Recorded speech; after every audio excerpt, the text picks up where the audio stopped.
Imagina uma empresa faturando milhões por ano, clientes fiéis, galpão lotado de mercadoria. E nos bastidores, o fundador está absolutamente miserável, trabalhando 14 horas por dia, resolvendo aqueles problemas básicos que qualquer funcionário júnior deveria resolver. Ou seja, o cara está à beira de um colapso nervoso. Isso é o famoso paradoxo do crescimento desorganizado, né? A planilha de faturamento brilha no fim do mês, mas a saúde mental do dono e a estrutura da operação estão prestes a desmoronar, né? Existe essa ilusão muito perigosa de que o simples fato de entrar dinheiro resolve a bagunça interna. E não é bem assim. É exatamente aí que entra a base da nossa imersão de hoje. Nós vamos analisar a premissa da nossa consultoria de modelos de gestão, tá certo? O nosso objetivo aqui é desconstruir de vez essa ideia de que a bagunça de uma empresa é sempre culpa da equipe. Ah, porque o pessoal é preguiçoso. Ah, porque a economia está ruim. É a saída mais fácil, tá certo? O documento, o nosso método prova que empresas não quebram por falta de suor, por falta de método, tá certo?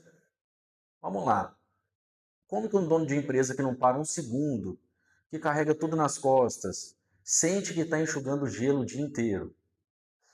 Para entender essa dinâmica e o nosso material, nós precisamos voltar na gênese do negócio.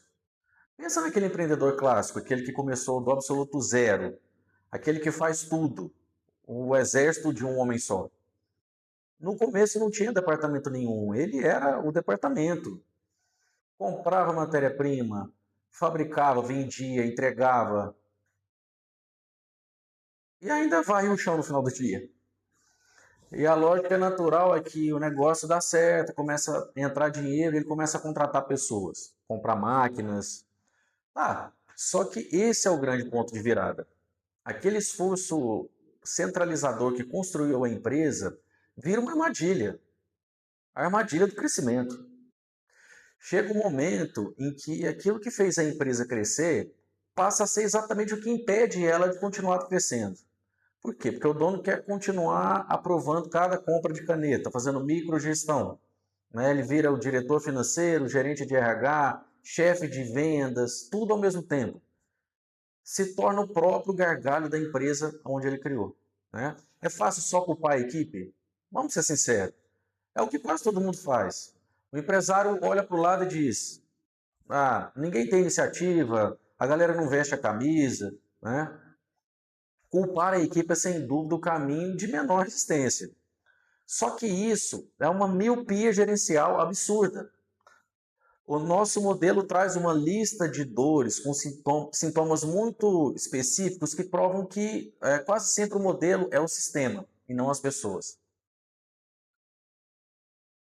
Se a gente for olhar o que acontece na prática, sem um modelo de gestão, as pessoas operam no escuro. Aí cada funcionário começa a fazer as coisas do seu próprio jeito, o que gera um efeito dominó que nós detalhamos muito bem na nossa metodologia. Se cada um faz do seu jeito, os líderes não têm o que liderar, não tem padrão, tá certo? E se não tem padrão, o que acontece na linha de produção? O retrabalho simplesmente dispara. Alguém faz errado, outra pessoa tem que ir lá corrigir. E o estresse explode, tá certo? Há conflitos entre os departamentos, a produção culpa compras, compras culpa comercial, quem sofre na ponta é o cliente. As reclamações começam a se acumular, a qualidade do serviço vira uma roleta russa, né? Um dia está bom, outro dia está ruim, a margem de lucro despenca com tudo isso. E sabe qual é a reação instintiva da maioria das empresas? Fazer mais reuniões. Reuniões inúteis, intermináveis, que não chegam a lugar nenhum, porque não tem indicador, ninguém sabe quem é o responsável pela falha, o sentimento geral é de exaustão, né? Todo mundo trabalha enlouquecidamente, mas produz muito, muito pouco. Nós vamos perceber que cobrar engajamento de uma equipe num cenário desse é crueldade, né? Exigir alta performance num lugar sem regra clara transforma a boa intenção em desperdício de energia e de tempo. A equipe não é incompetente, o sistema é que é inexistente. E isso muda toda a perspectiva. Porque se o problema não são as pessoas, como que a gente conserta isso? Vamos pensar na analogia seguinte. Imagina comprar um smartphone novinho, modelo mais caro, né? O melhor modelo do mercado. O hardware é impecável, a câmera é perfeita, o processador é rápido. Trazendo isso para os negócios, seria como ter uma equipe talentosa, máquinas incríveis e uma carteira de clientes ótima. Mas tem um detalhe, esse celular super caro, ele não vem com um sistema operacional. Ele não tem Android, ele não tem iOS, são peças soltas. O resultado é um caos completo, né? A câmera tira foto, não sabe mandar para a galeria, os aplicativos não conversam entre si, né? O teclado não comunica com o WhatsApp. E é isso que acontece numa empresa sem arquitetura, sem um modelo de gestão. Cada departamento tenta funcionar de modelo independente, de forma independente, né? Nós vamos definir como a empresa pensa, como ela decide, como ela mede, como ela recompensa. Mudar o comportamento das pessoas. Mas como que isso funciona na prática? Porque falar de sistema operacional, de empresa, é bonito, mas é um pouco abstrato, não é verdade? Então, como que isso funciona, né? Qualquer máquina precisa de um processo arquitetônico. Ninguém constrói um prédio de 30 andares sem um projeto, né? Mas empresas que faturam milhões, às vezes não têm um modelo técnico. Quando a gente olha para o raio-x do que compõe esse sistema operacional, tem uma quantidade enorme de jargões, né? O nosso modelo fala de organograma, matriz de responsabilidades, macroprocessos. Num primeiro momento pode parecer uma sopa de letrinhas corporativa que ninguém usa de verdade, né? Mas e esse ceticismo ele é válido. A questão é como traduzir para a vida real daquele cara que acorda às 5 horas da manhã para trabalhar na empresa dele. Vamos lá, vamos desempacotar isso. Quando eu falo de organograma e matriz de responsabilidade, não é para ter um quadro bonito na recepção. É para matar aquele problema do, eu achei que o fulano ia fazer isso. É definir milimetricamente quem aprova, quem executa, quem é consultado em cada coisinha. Tá certo? Se uma máquina quebra, não tem 3 pessoas ligando para o fornecedor enquanto ninguém avisa o coitado do cliente que está lá esperando, tá certo? Então a gente entra nos macroprocessos e fluxos. Pensa como rodovias principais da sua empresa. Se um pedido entra nas suas vendas, qual é o caminho exato que ele faz até chegar na casa do cliente? Se não tem esse fluxo desenhado, cada pedido pega um atalho diferente. E é no atalho que o lucro some e o cliente reclama. Não adianta desenhar rodovia se não tiver um radar de velocidade. É onde entram os nossos indicadores, as metas. E outra coisa importantíssima são os rituais de gestão. Nós acabamos de falar, né? Reunião às vezes é perda de tempo. Como é que é isso? A diferença está na previsibilidade no objetivo. Rituais de gestão não são encontros para a turma ficar reclamando da vida, gente. São reuniões com periodicidade rígida, reuniões diárias, rápidas, focadas, operacionais, 5, 10 minutinhos em pé, ou táticas semanais estratégicas mensais, e o foco nos indicadores. A meta foi batida? Sim ou não? Qual é a causa raiz? Qual é o plano de ação? É uma engenharia de resolver problemas, não é um grupo de debates, né? E tem também a questão da avaliação dos líderes. A gestão humana passa a ser baseada em números claros e não só achismo, né? Ou só porque o chefe foi com a cara da pessoa, né? E tudo passa a ter governança.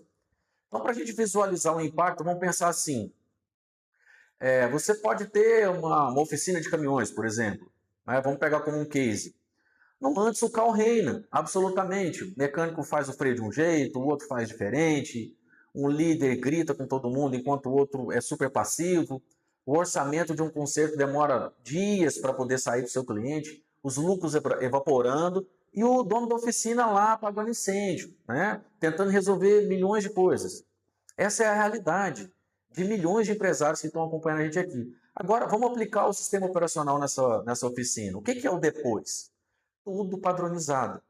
A revisão do freio passa a ter um padrão único, documentado. Se der erro, a gente não precisa sair culpando o mecânico de cara. Analisa o processo, os indicadores de cada processo ficam numa tela visível. Tem que ter aquela reunião rápida de manhã para alinhar a prioridade do dia. E o orçamento sai em 2 horas, 3 horas. E o dono finalmente consegue sair daquela loucura. Vai pensar estrategicamente, lidar com o fornecedor, planejar a expansão, analisar os seus indicadores diariamente, né? A grande diferença entre esse modelo de gestão e uma consultoria tradicional é a consultoria vai lá e te entrega um calhamaço de papel que fica na gaveta. Esse modelo entrega uma máquina previsível, uma mudança de comportamento real. Né? A gente pensando aqui, tá, mas ok, se os benefícios são tão maravilhosos e óbvios, por que tem tanta resistência dentro das empresas? Muitos donos de negócio fogem disso. Por quê? Né? Tem uma questão de quebra de crença. Vamos pensar. Quais são as desculpas? Ah, minha empresa é muito pequena para ter processo, né? E a resposta é justamente por ser pequena que precisa de gestão. Uma empresa pequena queima o caixa muito rápido na desorganização, né? A gente só cresce se consegue ter um terreno firme. Ah, minha empresa é familiar. A gente se entende, não precisa de burocracia. Sendo que a empresa familiar é justamente onde o risco é mais alto. Né? Misturar a relação de pai e filho com diretor e gerente, sem regra clara, é a receita perfeita para destruir a empresa e acabar com o almoço de domingo. O processo, claro, protege as relações. Né? E tem uma terceira crença, muito forte. Processo mata a criatividade. Os funcionários não querem ser tratados como robôs, vai ficar engessado. Isso é um medo super comum que acontece. Mas parte da premissa de que ninguém, absolutamente ninguém, gosta de trabalhar no caos, na desorganização. As pessoas chamam de liberdade num ambiente desorganizado, é mais insegurança. Pensa bem, se não tem processo, o funcionário vive pisando em ovos. Ele não sabe o que o chefe quer dele naquele dia. Né? Então, o processo, de certa forma, ele gera liberdade, tá certo? Gera segurança psicológica, as regras são claras e justas. O cérebro não gasta energia tentando adivinhar as coisas. Sobra tempo para inovar, resolver os problemas reais, né? E analisando sobre isso, a gente fica pensando o quê? Aquela metáfora do avião, né? Imagina entrar num voo comercial e o piloto fala no alto-falante: Bom dia, pessoal. Hoje eu acordei super criativo. A gente não gosta de muito padrão aqui, então cada piloto decola de um jeito. Vamos ver o que rola. Ou seja, o pânico seria imediato. Ninguém ia querer viajar nesse avião, tá certo? E a aviação é segura justamente por quê? Porque abomina o improviso. Tem checklist, tem indicador, tem processo, melhoria contínua, tem gestão, tem previsto, tem um manual. A criatividade só entra depois que a base estruturada está garantida. Por que a gente aceita que uma empresa que sustenta dezenas de famílias seja pilotada no improviso? Qual é o custo financeiro disso? Né? As perguntas que a gente faz são essas. Né? Vamos pensar assim, quanto custa ter que refazer um serviço inteiro? Quanto custa perder um cliente grande por conta de uma falta de informação entre vendas e logística? Quanto custa o produto do seu cliente parado lá por falta de manutenção? Né? E um estresse de 10 anos do dono da empresa, tá certo? Ou contratar uma pessoa ótima e ver o cara pedir demissão porque o ambiente é caótico. Né? Coloca tudo na ponta do lápis. O maior dreno financeiro não é o preço de implantar uma gestão. O maior custo é, sem dúvida, bancar um improviso todos os dias. É muito vital, é super vital. A metodologia é transparente. Não é mágica de um dia para o outro. Tem um passo a passo. Primeiro você entende a fundo a empresa, a gente desenha a identidade, mapeia os processos e cria os indicadores. E aí nós temos que, obviamente, treinar a nossa liderança, né? A sua liderança. Os líderes, eles precisam aprender a cobrar, medir e corrigir os desvios, né? Existe gente trabalhando? Tem que ter gestão. Nós temos que falar um pouco da história do herói fundador que virou o gargalo da própria empresa. Isso gera identificação, né? Nós precisamos entender aonde é que todo esse método vai ajudar o empresário a resolver o problema das margens caindo, né? Do reposicionamento mental, tirar a culpa das pessoas e colocar no sistema, né? Ou seja, o proprietário precisa entender e abaixar as armas, porque nós precisamos construir valor e revelar aquilo que eu chamo de um verdadeiro produto. Não é só o processo. Ninguém acorda, nossa, meu maior sonho é comprar um fluxograma. Não. O que as pessoas compram é a tranquilidade, é o poder de deitar a cabeça no travesseiro e entender que a empresa está rodando bem no outro dia. Além da qualidade de vida, uma empresa previsível, ela vale muito mais dinheiro e atrai profissionais melhores, que querem crescer, né? Esse ponto é muito importante, a marca empregadora, né? O maior patrimônio do empresário é a capacidade da empresa de funcionar perfeitamente sem que o dono precise estar no mesmo século, né? A maturidade não se mede por quão irrelevante o fundador ele é para a estrutura, né? Nós vivemos numa cultura que idolatra o excesso de trabalho, né? Trabalhar 14 horas é visto como o único jeito glorificado de ser sucesso. Mas esforço puro sem um canal de um sistema operacional tem custo altíssimo. O caos não é força da natureza, é falta de arquitetura. E os sistemas podem ser projetados para ajudar. Né? Para a gente deixar um pensamento final para quem está nos acompanhando, se o seu negócio dá pane cardíaco toda vez que você tira férias, você é mesmo dono de uma empresa ou você só criou o emprego mais exaustivo do mundo para você mesmo? Né? Vamos pensar, faça essa reflexão. Se o comportamento de uma empresa pode ser codificado nessas regras e processos, como o sistema operacional, o que acontece agora que a inteligência artificial está chegando no mundo todo, né? Se uma IA consegue tomar essas decisões táticas baseadas nos macroprocessos que nós desenhamos, talvez o toque humano do dono vire não só obsoleto, mas o maior risco para a velocidade da empresa. É um cenário que muda completamente o que significa ser líder. A máquina está evoluindo. Quem não for o arquiteto dela, qual é o risco de virar só mais uma engrenagem que pode ser substituída? Né? Então tá, por hoje é isso, até a próxima análise.